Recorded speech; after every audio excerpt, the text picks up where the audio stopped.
Hai guys, hari ini saya akan mengajak kalian secara virtual ke sebuah kawasan perlindungan yang tidak jauh dari ibu kota Ceko. Kawasan perlindungan ini namanya Kokořínsko dan terletak sekitar 50 km jauh dari kota Praha di perbatasan 3 region, yaitu region Ústí nad Labem, region Liberec, dan region Bohemia Tengah. Di wilayah ini ada banyak tempat yang indah dan mudah untuk dikunjungi, misalnya goa-goa dan beberapa kastil. Yang juga menarik, di kawasan ini ada beberapa desa-desa kecil di mana penduduknya masih menjaga suasana dan arsitektur tradisional. Rumah-rumah tradisional yang dibuat dari kayu ini namanya roubenka. Banyak orang masih tinggal di kawasan ini, tetapi ada juga banyak yang memiliki rumah di wilayah ini hanya untuk berlibur pada akhir pekan atau pada musim panas.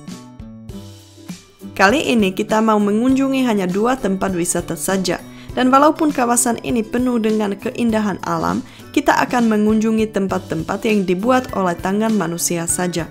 Tempat yang pertama mungkin tidak terlihat begitu menarik, tetapi di situ ada sebuah keunikan yang membuat kami bangga dengan tempat ini. Relief batu ini yang tingginya sekitar 9 meter namanya Čertovy hlavy atau dalam bahasa Indonesia kepala-kepala iblis, dan itu buatan seorang pematung asli Ceko dari abad ke-19. Yang paling unik dan paling menarik itu bahwa kepala ini itu relief atau bentuk kepala dari batu yang kedua yang terbesar di seluruh dunia. Yang lebih besar itu hanya relief kepala 4 presiden Amerika yang ada di Mount Rushmore. Tempat ini tidak jauh dari parkiran. Kita jalan kaki sekitar 150 meter. Harus naik ke atas melalui jalan hutan. Tetapi itu tidak terlalu melelahkan, bahkan ponakan saya yang umur 1,5 tahun bisa jalan sendiri sampai atas. Pematung relief ini dulu sangat aktif, jadi di hutan sekitar ada totalnya 10 patung yang kita bisa kunjungi. Trip ini 11-16 km panjang. Selain tempat wisata ini, di kawasan perlindungan ini ada beberapa kastil yang menarik. Misalnya Kastil Houska, Kastil Bezděz, dan beberapa reruntuhan kastil batu. Tetapi kita akan kunjungi kastil yang sudah jadi simbol kawasan ini.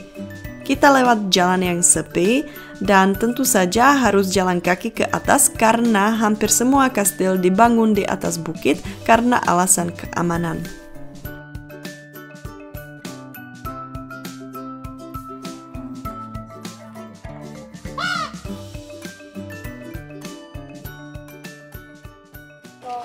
Ini saya lagi dengan kawan saya, itu alap-alap, ada banyak di sini di Ceko, dan kita sekarang ada di kastil yang namanya Kokořín. Itu dibangun pada tahun 1320 dan itu sudah menjadi simbol utama bagi kawasan perlindungan Kokořínsko, dan kita akan juga lihat dari atas.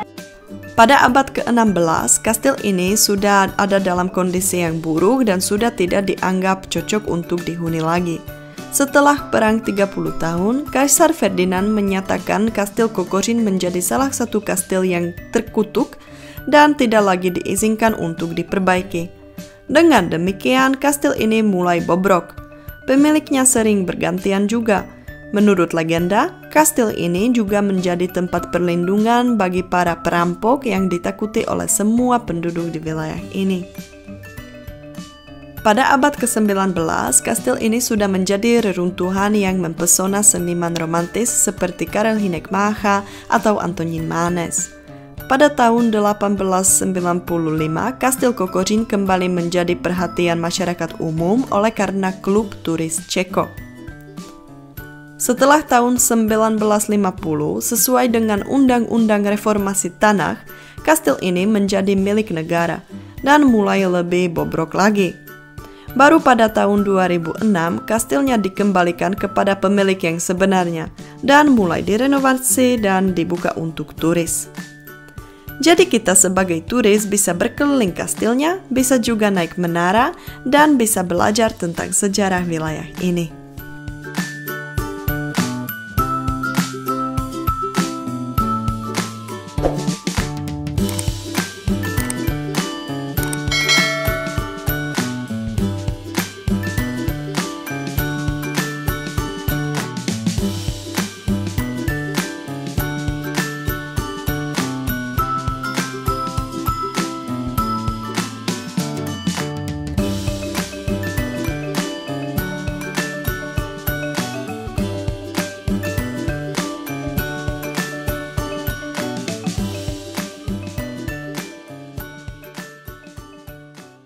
kastil ini punya menara yang tinggi 38 meter dan apalagi kastil ini dibangun di atas bukit. Jadi dari sini kita bisa melihat pemandangan yang luar biasa.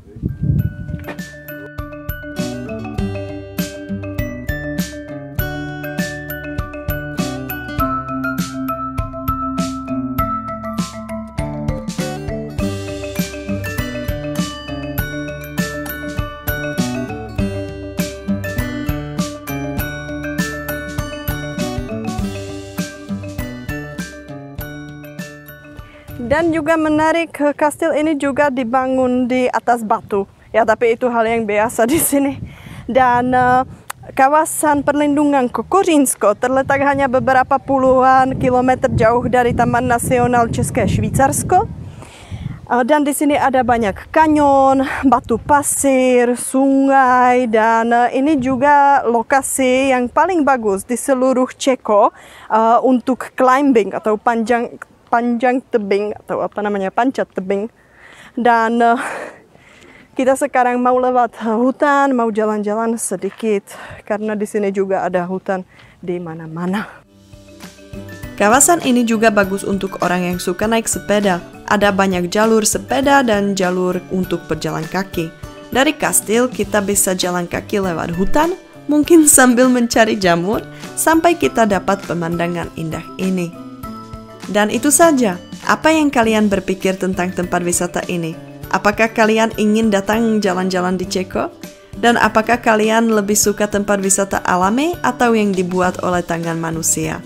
Jangan lupa menulis komentar, kasih like, dan subscribe ya. Terima kasih kalian sudah menonton video ini.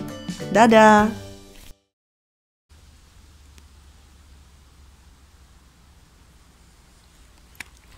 Saya heran. Mungkin kalau tempat ini ada di Indonesia, di sini ada banyak penjual karena pemandangan luar biasa. Semua orang lewat sini kalau mereka mau kunjungi kastil ini. Tapi tidak ada orang yang jualan. Tidak ada.